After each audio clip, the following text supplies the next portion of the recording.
Halo teman-teman, selamat datang di pertemuan kali ini. Hari ini kita bakal ngobrolin tentang supervised learning untuk klasifikasi. Salah satu metode yang banyak banget dipakai di dunia machine learning. Yuk kita mulai!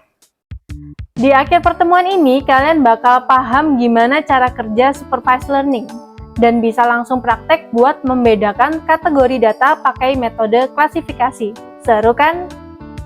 Jadi, supervised learning itu intinya adalah model yang belajar dari data yang sudah punya label. Bayangkan kita mengajari model seperti mengajari teman kita. Kita kasih contoh-contoh soal beserta jawabannya. Nah, si model ini bakal dilatih dari banyak contoh yang ada. Misalnya kalau kita kasih gambar buah apel dan jeruk, modelnya dikasih pengertian tentang bedanya mana apel dan mana jeruk. Contoh paling sederhana, misalnya kita punya kumpulan foto buah-buahan. Kalau kita mengajari model buat ngenalin foto apel atau jeruk, itu yang kita sebut dengan proses klasifikasi. Klasifikasi itu tugasnya buat membagi data dalam beberapa kategori ataupun kelas.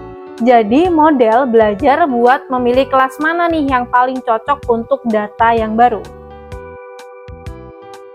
Ketika kita kasih data baru ini tadi, si model bakal melihat-lihat contoh-contoh yang dia sudah pelajari sebelumnya dan memutuskan data itu harus masuk ke kelas mana. Misalnya, foto baru ini menurut model adalah buah apel, seperti itu. Klasifikasi ini banyak banget aplikasinya di dunia nyata. Misalnya nih, buat deteksi email spam, klasifikasi jenis penyakit, atau bahkan rekomendasi produk di toko online. Beberapa algoritma populer buat klasifikasi itu ada seperti KNN ataupun K-nearest neighbor, ada decision tree, dan ada naive Bayes. Masing-masing punya cara yang berbeda-beda buat mencari pola dan menentukan hasil. Contohnya KNN. Algoritma ini kerjanya simple. Dia cuma cek tetangga terdekatnya dari data yang baru yang mau diklasifikasi, lalu melihat mayoritas tetangganya itu masuk ke kelas mana. Setiap algoritma punya kelebihan dan kekurangannya. Jadi nanti kalian bisa eksperimen dan coba mana yang paling cocok buat masalah yang sedang kalian selesaikan. Nah, dalam praktiknya, kalian bisa pakai Python dan library seperti scikit-learn buat membuat model klasifikasi. Simple banget, tinggal beberapa baris kode aja, model udah siap buat kalian. Setelah modelnya jadi, kalian bisa cek seberapa akurat model kalian itu dalam mengklasifikasi data baru.